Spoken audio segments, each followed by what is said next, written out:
Գործարար Ալիքի եթերում դուք դիտում կամ լսում եք ռադիո առողջարանը, բարև ձեզ, ես Տաթևն եմ Արաքելյան, այսօր տաղավարում հյուրընկալել եմ բժիշկ մանկաբույժ Մարգարիտա Լևոնյանին, բարի գալուս, շնորհակալ եմ, որ այստեղ եք։ Բարև ձեզ, շնորհակալ եմ հրավերի համար։ Մենք խոսելու ենք ամենագեղեցիկ էակների մասին, մեր բալիկների մասին, փոքրիկների առողջության մասին ու մասնավորապես քննարկելու ենք երեխաների առողջության ճիշտ կազմակերպումը, խնամքը ամառային շրջանում եւ որպես տարիների բավական մեծ փորձ ունեցող մանկաբույժ վստահ եմ ամենաշատ հանդիպող հարցերն ենք քննարկելու, որոնք կաբինետում ամենաշատն են, բարձրաձայնվում ու քննարկվում։ Մինչև 6 ամսական երեխաներին առողջապահության համաշխարհային կազմակերպությունը հորդորում է բացառապես կերակրել կրծքի կաթով։ Բայց ամռաններ, երբ շատ շոգ է, մայրիկները մտավախություն են ունենում, տատիկներն էլ կողքից անընդհատ հիշեցնում են, որ շատ շոգ է եւ երեխան գուցե ծարավ է, ջրի կարիք ունի, եւ երբ մենք անընդհատ ջուր ենք խմում, մեզ թվում է, թե երեխան եւս դրա կարիքը ունի։ Արդյոք երեխան մինչև 6 ամսական շրջանում ամառվա տապին ունենում է ծարավի զգացողություն, ունենում է ջրի կարիք։ Սիրով կպատասխանեմ շատ առնչվող հարցերից մեկին՝ ամռան ամիսներին ջրի անհրաժեշտությունը։ Երեխաները, որոնք սնվում են կրծքի կաթով, բավարար քանակությամբ ստանում են ջուր, որովհետև մայրական կաթի 80%-ը կազմում է ջուրը։ Այն ծավալը, որը պետք է լրացնի հավելյալ ջրով, բաց է թողնում կրծքի կաթին, բայց կա անհատականություն։ Եթե շատ շոգ է, որը հասնում է 40 աստիճան եւ ավելի, հնարավոր է երեխաներին, որոնք չեն կարողանում կարգավորեն իրենց ջրի պահանջը կրծքի կաթով եւ նաեւ նյութափոխանակությունը ակտիվացնելու համար էներգիան տալու եւ վերցնելու ջերմային էներգիան կարելի է տալ ջուր։ Ջուրը տալիս ենք սենյակային ջերմաստիճանի օրվա ընթացքում 30-ից 50 մլ չափով։ Բայց սա խիստ անհատական եւ կարծում մանկաբույժի հետ անպայման մանկաբույժի հետ պետք է քննարկել, ուստի սա համայնացնել բոլորի համար ճիշտ չի լինի։ Սա ընդունում ենք անհատական մոտեցում եւ հատկապես այն երեխաների համար, ովքեր կաթնային խառնուրդ են ուտում, ոչ թե կրծքի կաթ։ Շատ լավ, մենք հայերս մասնավորապես երեխաների խնամքին շատ մեծ ուշադրություն ենք դարձնում, երբեմն նաև ծայրահեղության աստիճանի, երբ տանը նաև կան տատիկներ, այս դեպքում գերխնամքը ապահովված է, հա։ Փորձում ենք ամեն ինչ անել, որ երեխայի համար կատարյալ լինի ու միշտ չէ, որ մեր ցանկությունները նաև համընկնում են իրականության հետ, հա։ Տատիկները պնդում են, որ անկախ եղանակից երեխայի ոտքերը պետք է անպայման տաք պահել, ինչպես ասում են, տաք պահեք չմրսի, գուլպաներ հագցնել, հողաթափեր անպայման հետևենք, որ հագին լինի եւ այլն։ Իսկ նորաթուխ մայրիկներն էլ ասում են, որ երեխային պետք է կոփել, ամառ ամենալավ շրջանն է երեխայի իմունիտետը բարձրացնելու եւ կոփելու համար։ Այս երկու հակամարտությունների լղոզված սահմանների, այսպես ասած, ոսկե միջինը որտեղ է։ Ոսկե միջինը եւս անհատական է։ Երեխաները նույնպես ֆիզիոլոգիական էակներ են, ինչպես մայրերը եւ հայրերը, եւ ծնողներն ու տատիկներն ու պապիկները, եւ նրանց ջերմատվությունը եւ ջերմաընկալումը պետք է լինի նորից անհատական։ Նայում ենք, եթե երեխան ունի գեր տաքացում, որը արտահայտում է երեխայի ջերմության բարձրացումով, որը ստուգում ենք ոչ թե վերջույթներում, այլ պարանոցի եւ անրակի շրջանում։ Մեջքի շրջանում, եթե գերտաքացում երեխայի թուշիկները կարմրում են, քրտնարտադրություն գլխի հատվածում առատ է, ինչ խոսք, նա գերտաքացված է եւ շոքում է։ Եվ երեխային ազատ պահել շատ ավելի ճիշտ կլինի։ Երեխայի ջերմաստիճանի ստուգումը հայերի մոտ առավելապես ընդունված է վերջույթների ստուգումով, որը մենք հիմա ճիշտ չենք համարում, այո, եւս մեկ անգամ կրկնեմ, որ դա ամենաճիշտը պարանոցի մեջքի շրջանում է։ Եվ ոտիկների եւ թաթիկների ջերմությունով համոզվել ջերմությունը մրսում է թե չի մրսում, դա ճիշտ չի լինի։ Շատ ավելի հարմար կլինի, որ երեխան աստիճանաբար հանել, սովորեցնել եւ աստիճանաբար հագցնել շերտերով, որը ավելի հարմար կլինի։ Երեխայի ոտիկները ամռան ընթացքում այո, կարող է թողնել բաց, եթե երեխան չի մրսում։ Սա է խիստ անհատական։ Սա խիստ անհատական է, ստուգել է պետք, որտեղ երեխաների նյութափոխանակությունը, մետաբոլիզմը դեռ կատարյալ վիճակում չէ, անկատար է, եւ երեխաների ջերմատվությունը եւ ջերմաընդունումը մինչև վերջույթն լրիվ չի կատարում, դա արյան շրջանառության հետ է բացատրվում, մինչև 6 ամսականն առավել եւս։ Նրանք դեռևս ներարգանդային կյանքի ջերմության զգացողություն ունեն։ Ուստի պետք է ապահովել նորմալ հագուստ միջավայրի ջերմաստիճանի հետ պայմանավորված, օպտիմալ է 22-ից մինչև 23-24 աստիճանի ջերմությունը։ Շատ լավ,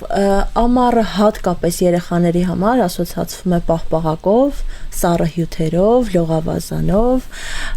եւ կարծես թե ամբողջ տարի երեխաները հենց սպասում են այս շրջանին, որպեսզի կարողանան իրենց այդքան սիրելի պաղպաղակը ուտել, չնայած պետք է արդարացի գտնվենք եւ ասենք մենք էլ այնպես չէ՞ որ չենք սպասում պաղպաղակի այդ լավ սեզոնին, բայց այստեղ նաեւ գալիս է սառը ձմերուկը, մրգերը եւ այլն։ Իսկ մենք շատ լավ գիտենք, որ ինչպես ասացիք, երեխայի օրգանիզմը դեռ ամբողջությամբ աշխարհին ծանոթ չէ եւ պետք է ամեն ինչին քիչ-քիչ ծանոթանա։ Այս միանգամից պաղպաղակի, ձմերուկի, մրգերի, բանջարեղենի օգտագործումը խառնուրդը որքանով է վտանգավոր կամ անվտանգ եւ ինչպես անենք, որպեսզի երեխային չզրկենք պաղպաղակից, չզրկենք սառը հյութերից, միևնույն ժամանակ նաեւ չվնասենք առողջությունը։ Եվ արդյոք ինչպես մեծերն ասում են, մրսեց հիվանդացավ, սա ռեալ է։ Որոշակի նշանակություն ունի մրսել հիվանդանալը, բայց նաև ամռան սեզոնին անընդհատ փակ պահելը իհարկե դա սխալ է բոլորիս համար։ Երեխաները պաղպաղակ ուտելու ցանկություն ինչպես մեծերը ունեն, բայց նրանց մինչև 2 տարեկանը պաղպաղակ բացառապես կարելի է արգելել, որովհետև նախ իր մեջ պարունակում է շաքար, որը երեխաներին չի կարելի, եւ տարբեր հավելումներ, անհայտ ծագման։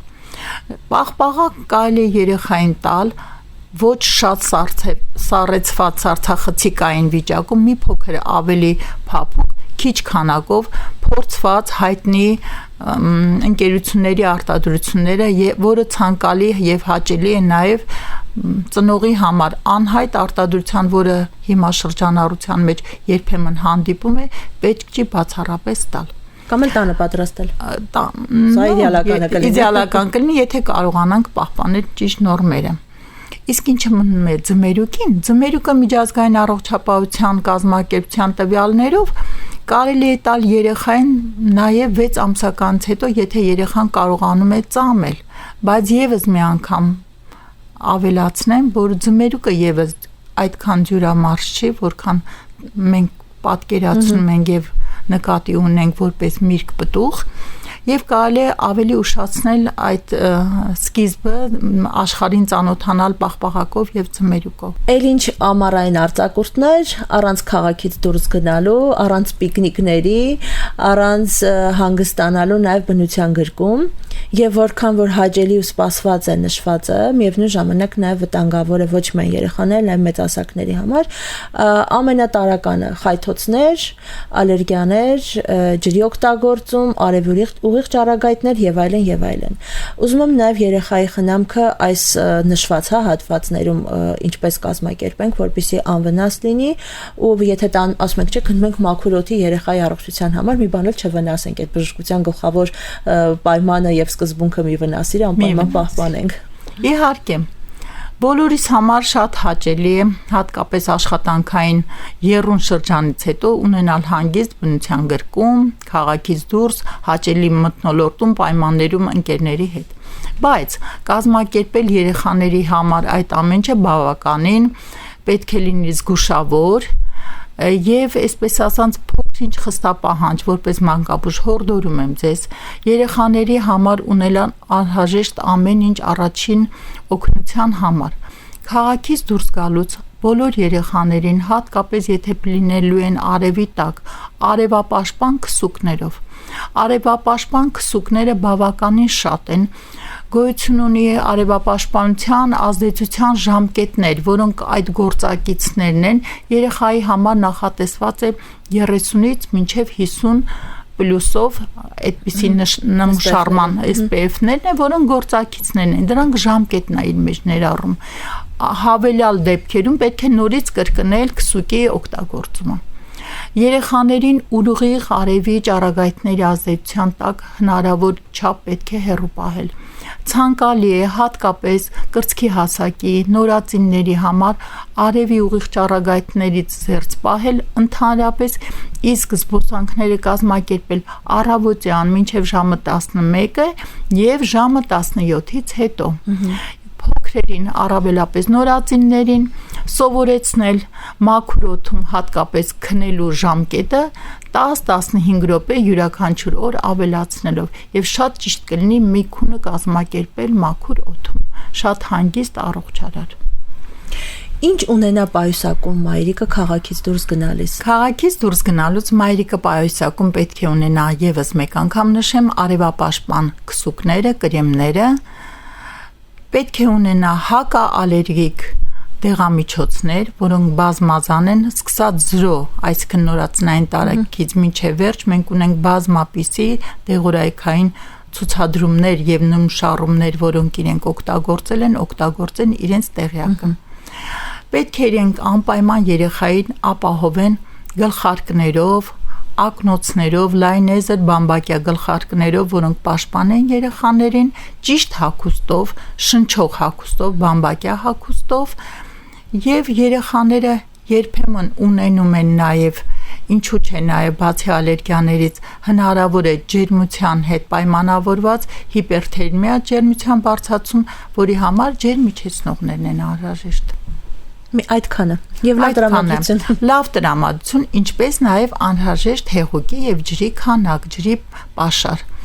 ջրազրկումից խուսափելու համար քրտնարտադրությունը ակտիվանում է եւ երեխաների մոտ շատ արագ առաջանում է ջրազրկում, որոնք իրենք չեն կարող տեղեկացնել։ Դա ծնողը պիտի ինքը նկատի եւ հասկանա։ Հաճախ նաև հանդիպում ենք, երբ օրինակ քաղաքից դուրս շրջաններում հատկապես ավագ սերնդի ծնողները ասում են, որ երեխային աղբյուրի ջուր տանք, սառնորակ ջուր տանք, մաքուր ջուր է, սարից եկող ջուր է եւ այլն, բայց մասնագետներն էլ պնդում են, որ հատկապես երեխաների դեպքում սա կարող է վտանգավոր լինել։ Ինչ կասեք այս մասին։ Միանշանակ կարող է վտանգավոր լինել, որտեղ մենք չգիտենք այդ ջրի բաղադրության մեջ մանրիազրծված է, ֆիլտրված է, ինչ պարունակություն ունի, մի քիչ դա ցանկալի չի։ Այսինքն ամեն դեպքում ունենալ ջրի պաշար մեզ հետ։ Հատկապես այս հարցը ակտուալ է դառնում, երբ մենք գնում ենք հանգստանալու երկրից դուրս, երկրի սահմաններից դուրս։ Այստեղ ունենում ենք կլիմայի փոփոխություն, այստեղ ունենում ենք օդի փոփոխություն եւ այլն եւ այլն, այսինքն երեխայի համար, հատկապես եթե դա առաջին փորձն է, երկրից դուրս գնալը, իսկապես ստրեսացին է լինում եւ ուզում եմ այստեղ շեշտենք, որ ստրեսը միայն վատ իմաստով չպիտի օգտագործենք, նույնիսկ այդ ուրախությունը կարող է ստրեսային լինել երեխայի համար։ Ինչպես կազմակերպենք երեխայի խնամքը եւ ինքնաթիռի մեջ, որովհետեւ երբեմն լինում թռիչքները բավական երկար են լինում եւ արդեն այն երկրներում, որտեղ կլիմայական առումով ավելի տարբեր է, քան մեզ մոտ։ Բավականին հարցը նպատակային է, հատկապես այս ամռան օրերին, որտեղ շատ է լինում մեկնումը։ Երեխաները կարող են նորածնային տարիքից, այսինքն սկսած 7 օրեկանից թույլատրել են նրանց թռիչքային տևողություններ ուղղակի կարճատև ժամկետում, բայց պատրաստել երեխային դրան, եթե ավելի մեծ է, շատ ճիշտ կլինի զրույցի միջոցով հակաստրեսային հուզումնալից իրավիճակը կարգավորելու համար։ Երեխան պատրաստվի ինքնաթիռին, եթե դա չգիտի, սկզբում նրան բացատրել, թե դա ինչպիսի կառույց է, ինչ է իր մեջ ներառում հանգիստ լինելու համար, ավելի փոքր երեխաներին ճիշտ կլինի ունենալ իր անհրաժեշտ պայուսակը, որը իր մեջ ներառի երեխայի կրծքով կերակրվող երեխային մաման որպես կերակրող սնուցում եւ կաթնային խառնուրդները շշով նախապատրաստված, որտեղ շատ կլինի թռիչքի մեջ երեխային ճիշտ կլինի այսպես առաջի պահը կլման ակտ անելու, որովհետև մեր մոտ ճնշման տարբերություններ է լինում, երբ որ բարձրանում է դեպի օդ, կլման ակտը թեթևացնում է երեխայի այդ իրավիճակը, որը հնարավոր է ստեղծվի։ Երեխայի ականջներում փոքր բամբակի խծուծներ դնել, որը եւս հանգստացնում է ճիշտ ընկալելու եւ վարելու եւ ընթանալու նրա այդ փոփոխությունները։ Այնտեղ ինչպես կազմակերպենք, ամենատարականը ջրի օգտագործումը,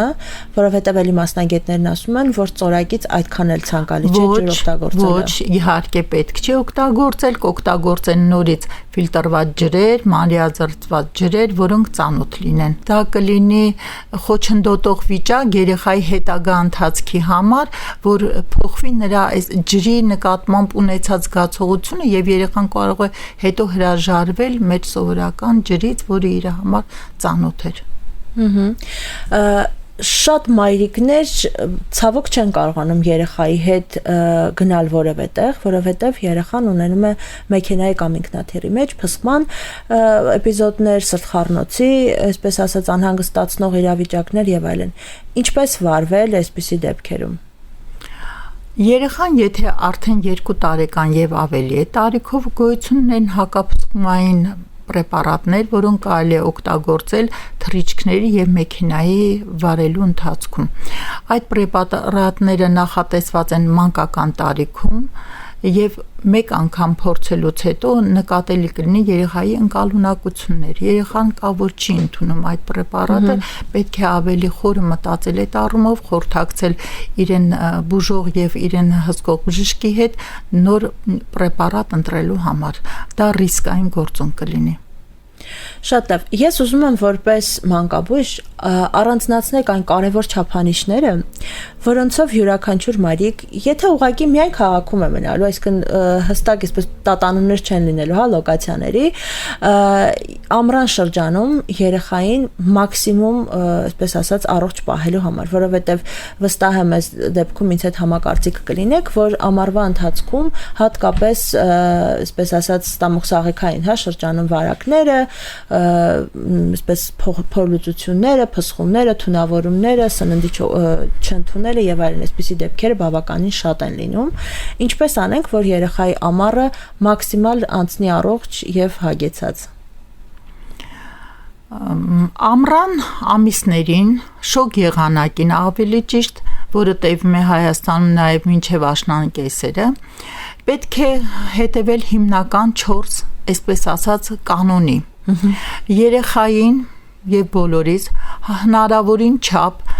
հեռու պահել արևայրուքից, որը շատ է մեզ անհանգստացնում, եւ արևի ուղիղ ճառագայթներից,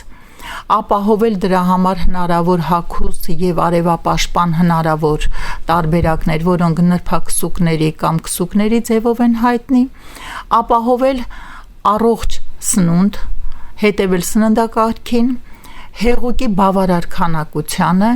եւ ջերմափոխանակության նորմալ վիճակին, օդափոխանակության նորմալ վիճակին միջավայրում ընդհանուր նաեւ քնելու պահին գիշերային քնի ժամանակ սենյակը լինի խոնավեցված, ճիշտ ջերմաստիճանի, հատկապես փոքր տարիքի երեխաների համար։ Ձեր թույլտվությամբ նաև ուզում եմ ավելացնել մաքուր ձեռքերի գործոնը, որը իհարկե շատ ճիշտ է, մաքուր ձեռքերը, հիգիենայի միջոցները պահելով, խնամքը պահելով, ամենօրյա հիգիենիկ լոգանքները, բայց ցանկանում եմ այստեղ ավելացնել մայրիկներին, որ ամեն օրվա գելերի, օճառների օգտագործումը սխալ է, մաշկը ավելի նա չորացնում է եւ վերնամաշկի շերտ կա, որը ավելի թափանցիկ է դառնում, ավելի շատ է ընկալում, ուստի պետք է մենակ լոգանքը կազմակերպել մաքուր ջրով։ Օճառները եւ գելերը ավելի 3 օրը 1, 2 օրը 1 ակտիվ լոգանքը, հիգիենիկ լոգանքը ամեն օր, նույնիսկ ցանկալի օրը 2 անգամ։ Այստեղ դուք նշեցիք ջրի հեղուկների, այսպես ասած, բալանսը։ Ես այստեղ ուզում եմ հստակեցնենք, հա, մենք հեղուկ ասելով բացառապես նկատի ունենք ջրի պաշարի լրացումը, թե սա կարող ենք լրացնել օրինակ կոկտեյլներով, երեխաների դեպքում սմյուզիներով, հա, ինչ որ ֆրեշներով, հյութերով։ Ցանկալի է հիմնականում ջրով, մեծ տոկոսը լինի ջուր, ընդունվող հեղուկի, մյուս մասը ցանկալի է լինի, եթե կա հյութեր, ոչ գազավորված հյութեր, ճիշտ կազմակերպված տան պայմաններում վստահելի պատրաստված հյութեր, բայց շատ շաքար չպարունակող, դա 2 տարեկանից հետո։ Որոնք են այն, այսպես ասած, ոսկե մթերքները, սուպերֆուդ, ինչպես ժողովրդի մեջ տարածված եւ ընդունված տերմին է, որոնք ամառվա շրջանում երեխային պետք է անպայման տալ, որպեսզի արդեն աշնանը, ձմռանը ունենանք վիտամինային, այսպես ասած, նաեւ պաշարներ։ Առողջ սնունդ հասկացողությունը, որը վերջին տարիներին շատ կիրառելի եւ օգտագործվում են բոլորիս համար, դա իր մեջ ներառում է բջջանքի, այսինքն բանջարեղենի եւ մրգի կայուն պաշար, որը իր մեջ ունի մեծ վիտամինային, այսպես ասած, կոմպլեքս, եւ ինչու՞ չէ նաեւ ածխաջրատները, որը նրա հետ կարող է երեխան ստանալ, բացի դա ունենանք սպիտակուցներ, առողջ սննդակարգում, դա իր մեջ իհարկե ներառում է մեծ եւ օրգանական եւ անօրգանական սննդակարգը իր մեջ ներառում է եւ բանջարեղենային եւ ինչու՞ չէ նաեւ մսային պաշարը, որը եւս անհրաժեշտ է, պետք չի բացառել ամռանը մսամթերքների կիրառումը երեխաների համար, դա մեր ամրեցնող հենարանն է։ Ինչպես ասում են, շինանյութն է, չէ՞, այսպես այո, տարածված կարծիք կա։ Մթերքներ, որոնք հատկապես շոկ եղանակին պետք չէ համադրել կամ խառնել։ Կան այդպիսի, այսպես ասած, ընդունված կանոններ, որոնց պետք է անպայման հետևել։ Որոշակի պահպանել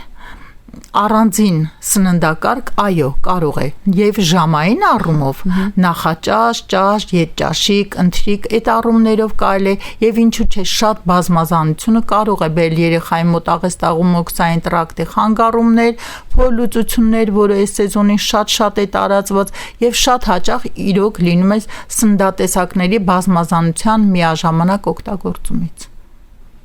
Այսինքն ամեն դեպքում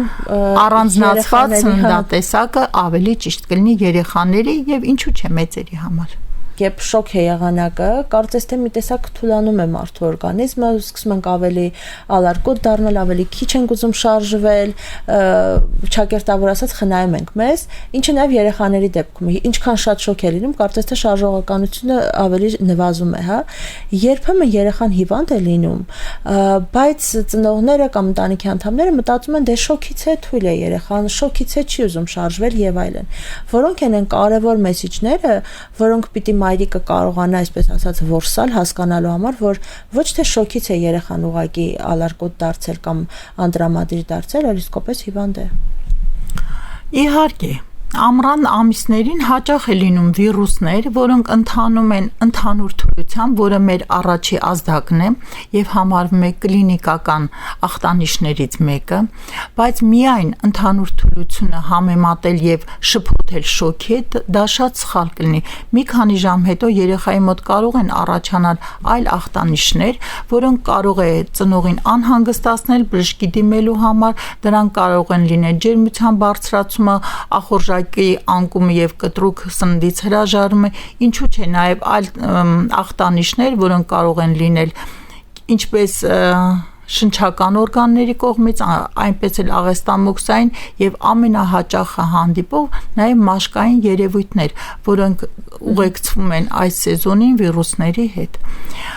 Մի քանի ժամ կամ 1 օր հետո նկատելի ախտանիշներով ցանկալի է դիմել սպասարկող բժշկին։ Շատ լավ, եթե այսօրվա մեր զրույցը ամփոփելու լինենք, հա, ինչ կարևոր, այսպես ուղերձներ ունեք, որոնք ուզում եք մեզ այս պահին դիտող կամ լսող մայրիկներին ուղղել, եւ այն կարևոր խորհուրդները, որոնք երեխայի առողջ կյանքը կազմակերպելու, կենցաղը կազմակերպելու համար կարևոր է, որ հաշվի առնենք։ Իմ շատ սիրելի մայրիկներ, հայ մայրիկներին, առավել եւս բոլորիդ նորաթուխ մայրիկներ, ովքեր ունեն եւ առաջին բալիկը կամ բազմազավակ մայրիկներին, լինել վստահ, սիրեն իրենց բալիկներին եւ ամենաշատը համոզված լինեն, որ իրենք ճիշտ են կազմակերպում իր երեխայի առօրյան։ Կրծքով կերակրումը եւս մեկ անգամ հորդորում եմ, համոզում եմ եւ խնդրում եմ, դա ամենավստահելի սնունդն է մեր բալիկների համար։ Ամառվա ամիսներին եւս ամենաճիշտ սնուցումը դա կրծքով կերակրումն է։ Սկսենք սնուցումից։ Երեխաների մոտ շատ հաճախ ջերմակարգավորումը, որը շրջապատի ջերմության, օդի ջերմաստիճանի հետ բարձրանում է, մայրիկներին տագնապի է հասցնում, որ երեխան բարձրացել է ջերմությունը, ջերմում է։ Դրանք հիմնականում միջավայրային գործոններն են, սենյակի ջերմությունը, դրսի օդի ջերմաստիճանը, այդ պահերին պետք չէ ենթարկվել տագնապի, երեխային լրիվ կարելի է օդափոխել, ամբողջ մարմնով մաշկով շնչառություն ապահովի նա, մաշկը, այսպես ասած, շնչի բացվի, որից հետո կանոնավորվում է երեխայի ջերմությունը։ Եղեք վստահ, երեխան միշտ առողջ է, նա անհանգստությունը ինքը կարողանում է արտահայտել։ Դուք պետք է հետևեք նրա առօրյային, ամենօրյա առօրյային։ Կարողանում է երեխան հուշել, երբ իր մոտ առաջացավ հիվանդությունը։ Թուլությունը միայն հիվանդություն չի, ջերմության բարձրացումը հիվանդություն չի դեռևս, եթե չկան այլ կլինիկական նշաններ։ Ես կարծում եմ մեր օրգանիզմը այնքան խելացի համակարգ է, ինչու ոչ նաև երեխաների դեպքում, որ հաստատ ունենում է լեզու, ճակերտավոր ասած, որ մեզ ներկայացնի, հուշի, որ մի բան այն չէ եւ օգնության կարիք ունենք։ Իսկ ավելի շատ քան մայրիկը ոչ մեկ չի կարող դա հասկանալ եւ ուղիղ հասկանալ։ Այո, իհարկե, երեխաների նույնիսկ ծնված օրից նորածնի լացի երանգների մեջ կա տարբերություն, քաղցած ժամանակվա լացը, որ պահանջում է սնունդ, մայրիկի կուրծքը, եւ նաեւ երբ որ երեխան անհանգիստ է, քունն է տանում, երեխան ինչ որ խնդիր ունի, լացի երանգները տարբեր է, մայրիկները արդեն կարողանում են տարբերել նույնիսկ դրանով։ Երեխան եւ տեսնում է, եւ լսում է, եւ պահանջում է, եւ ընկալում է։ Կապվեք ձեր բալիկների հետ, նրանք ձեզ ամեն ինչ կարող են բացատրել։ Իսկ մայրիկը միշտ հասկանում եւ զգում է։ Այո, մայրիկը միշտ զգում է։ Մայրիկը գերբնական ուժ ունի զգալու, տեսնելու եւ պահելու ամեն ինչ իր վրա դրված է։ Դա ամենամեծ նվիրական ուժն է մայրությունը։ Ճիշտ է, շնորհակալ եմ շատ։ Ես էլ եմ շատ շնորհակալ։ Հետաքրքիր զրույց ունեցանք, կարևոր։ Գիտեք, երբեմն մենք մինչև այդ этаպով չենք անցնում, որքան էլ ինֆորմացիա ունենում ենք, չենք կարողանում կիրառել։ Երբ հասնում ենք այդ շրջանին, արդեն փորձում ենք հնարավոր ամեն տեղից ինֆորմացիան քաղել, վերցնել, եւ եթե այն մայրիկներն, ովքեր հիմա պատրաստվում էին քաղաքից դուրս գնալ, երկրից դուրս գնալ, իրենց համար հավելյալ ինֆորմացիա էր, որպեսզի կարողանան երեխայի առօրյան հնարավորինս առողջ կազմակերպել, մասնավորապես երբ որևէ տեղ ենք գնում, երեխան հանկարծ հիվանդացավ, կարևոր չի ամենալավ հյուրանոցը, ամենագեղեցիկ երկիրը, ամենաշքեղ հանգստի միջոցները, միևնույն ամեն բան փչանում է, որտեղ երեխան լավ չի զգում իրեն։ Շնորհակալ եմ շատ։ Սիրելի ռադիոլսողներ ու ռադիոդիտողներ, հիշեցնեմ, որ զրուցակիցս բժիշկ մանկաբույժ Մարգարիտա Լևոնյանն էր։ Շնորհակալություն մեզ հետ եք, հաջողություն։